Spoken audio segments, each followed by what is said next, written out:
JavaScript prend en charge des opérateurs d'affectation composés qui vous permettent de combiner une affectation à une opération arithmétique. Ce sont à la fois pratiques et efficaces. Prenons un exemple, je vais déclarer quelques variables. Je vais affecter le résultat de A plus B à A, et puis nous allons maintenant afficher ceci à l'aide de console.log. Lorsque j'exécute notre code, nous obtenons 22, qui est bien sûr le résultat que nous attendons. Je tiens à vous guider à travers ce qui probablement se produit lorsque cette affectation est faite.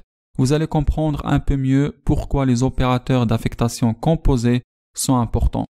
Lorsque cette opération d'addition arrive, A est appelé avec l'opérateur d'addition et la valeur de B.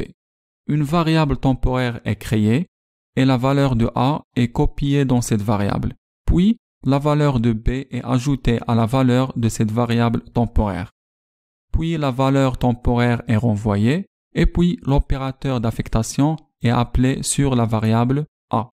Et ce résultat temporaire est ensuite copié dans la variable A et nous avons donc deux opérations de copie et nous avons une variable temporaire qui est créée. Et puis après le résultat est utilisé, cette variable temporaire est détruite. Il y a donc beaucoup de choses qui se passent, il suffit de faire cette simple addition et d'affectation. Au lieu de tout cela, nous pouvons seulement faire ça. Notez qu'il s'agit d'un seul opérateur, il n'y a donc pas d'espace entre le signe plus et le signe égal.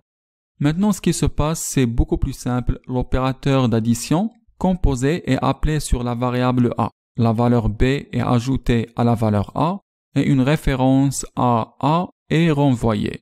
Il n'y a donc qu'une seule opération de copie et c'est vraiment seulement de l'addition. Il n'est même pas une opération de copie complète qui se produit et elle arrive en place. Alors, quand nous faisons cela, nous voyons le résultat est le même, mais il est beaucoup plus efficace.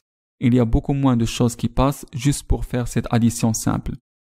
Maintenant, si nous avons un raccourci pour l'ajout à une variable, nous avons aussi un raccourci pour la soustraction d'un nombre pour une variable et pour multiplier ou bien pour diviser une variable par un numéro particulier.